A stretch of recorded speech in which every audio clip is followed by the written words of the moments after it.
আসসালামু আলাইকুম। আশা করি আপনারা সকলে অনেক অনেক ভালো আছেন। তো আলহামদুলিল্লাহ আল্লাহর রহমতে আমি অনেক ভালো আছি। তো আজকের আবার নতুন একটা কবুতরের ব্লগ ভিডিওতে আপনাদের স্বাগতম। যারা আমার এই চ্যানেলটিকে এখনো সাবস্ক্রাইব করে দেননি, সাবস্ক্রাইব করে দেবেন। পাশে থাকা বেল আইকনটি অন করে দিবেন পরবর্তীতে আমার এই সকল নতুন নতুন কবুতরের ব্লগ ভিডিওগুলো পাওয়ার জন্য। তো আপনারা কেউ আমার এই ভিডিওগুলো মিস করবেন না।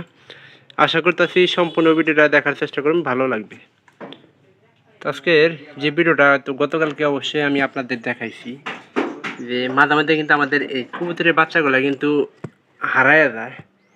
তো এর আগেও আমি ভিডিও করছি। তো এই যে কবুতরটা দেখতেছেন, এর পায়রি হলো আমাদের কালা পায়রি। তো গতকালকে মনে করেন যে একটু চেক দিয়ে দেখলাম যে কবুতরের বাচ্চাগুলো ঠিকঠাক আছে নেই। তো এই ঘরে দেখি যে কবুতরের বাচ্চাগুলো কিন্তু নাই। তো এক জোড়া বাচ্চা কই গেল, মনে করেন যে কবুতরের বাচ্চারা আসলে প্রতিদিন খোঁজখবর রাখাটা দরকার। তোমরা একটু অন্য খবরগুলা দেখি। তারপরে এই ঘরের বাচ্চা দেখেন কি হয়েছে, খাবার দাবার ঠিক মতো খাওয়ায় না, আয়া থাকে খালি এই ঘরে। ঘরে আয়া দেখেন কি হয়ে গেছে গা। তো এইভাবে কই তোর এই যে দেখেন বড়টা কতটুকু আছে আর ছোটটা কতটুকু, তো একটু লক্ষ্য করে দেখেন। এই ঘরের কিন্তু কবুতর গুলা কিন্তু আল্লাহর মতে কিন্তু ভালোই হয়েছে। এটা আবার উপরে দেওয়া কবে থেকে শুরু করলো, মনে হয় ঠান্ডা ঠান্ডা একটু ভাব আছে, নাক দিয়ে পানি পড়তেছে। না, পানি খাইছে, এটা আসলে ঠান্ডা ভাব না, ও বাচ্চারা আদার খাওয়াইছে, এই কারণে ওইরকম হয়েছে। আর সবগুলা ঘর আমরা দেখছি যে কম বেশি বাচ্চা কিন্তু আছেই। আবার এই যে এই ঘরের বাচ্চা কিন্তু ফুটছে, নতুন করে কয়টা ঘরের বাচ্চা দেখছি আমরা ফুটছে। আর এরকম মাঝে মাঝে হয় যে কবুতরের খাবার দিলে গেলা তাড়াতাড়ি খাবার দেয়, কিন্তু কবুতরের বাচ্চাগুলো ফালা দেয়। তো মাঝে মাঝে আমাদের এরকম হইতে পারে যে কবুতর বাচ্চাটা মনে করেন যে ওইভাবেই পড়ে গেছে গা।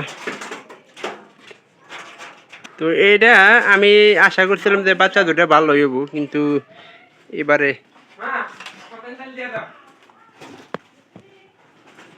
কিন্তু একটা সমস্যা হয়েছে। আমরা ওই ছোট বাচ্চাটা এই ঘরে দিলে কেমন হয়, যদি এই ঘরে দিই তাহলে কিন্তু বাচ্চারে খাবার খাওয়াবো আমার যা মনে হইতেছে। আর যদি না রাখে তাহলে মারা যেতে পারে। এটা আমরা এই ঘরে দিয়ে দিতেছি, কারণ এই ঘরে বাচ্চাটা সবচেয়ে বেশি বড় হয়ে থাকে। একই বাচ্চা হইলেও মনে করেন যে ছোটো বড়তে মেলা কিছু হয়। তো এটা যদি আপনার বিক্রি করার জন্য হইতো তাহলে কিন্তু এই ঘরে রাখতাম, তাহলে কিন্তু সবচেয়ে বেশি ভালো হইতো। এখনকার দেখেন যে এই ঘরের বাচ্চা আর এই বাচ্চা দুইটা কিন্তু প্রায় সেম বাচ্চা। আর আমি আশা করতেছি এই কবুতর জোড়া কিন্তু খাওয়াবো আর কি। দেন কিরকম করে। আর কবুতর হওয়ার পরে এক সপ্তাহ বা 10 দিন দেওয়ার পরে আপনারা একটা জিনিস করবেন, সেটা হলো কবুতরের ঘরগুলো পরিষ্কার করে দিবেন। তাহলে কিন্তু কবুতরের রোগ ব্যাধি কম হবো, সেটা আপনার জন্য ভালো হবো। কারণ কবুতরের রোগ ব্যাধি হলে কিন্তু নানা রকম সমস্যার সম্মুখীন হওয়া লাগে। আর রানী খেতে হলেই তো পুরো নির্বংশ হয়ে থাকে। তো আপনারা যারা আমার এই ভিডিওগুলো যে এখান থেকে দেখতেছেন অবশ্যই সম্পূর্ণ ভিডিও দেখার চেষ্টা করবেন, আপনাদের সম্পূর্ণ ভিডিও ভালো লাগবে। আর পরবর্তীতে এরকম নতুন নতুন ভিডিওর জন্য সবাই অপেক্ষা করবেন। তো কেউ আপনারা ভিডিওগুলো মিস করবেন না, আপনারা সম্পূর্ণ দেখবেন, ভালো লাগবে আপনাদের। আর কবুতরগুলা কিন্তু এখানকার খাবার দাবার ঠিকঠাক মধ্যে দিতেছি। কবুতরগুলা মনে করেন যে কোনো রোগ ব্যাধি হলে আমি আলাদা করে থাকার চেষ্টা করতেছি, কারণ একবার যদি রোগ ঢুকিয়া যায় তাহলে কিন্তু অনেক সমস্যা হয়।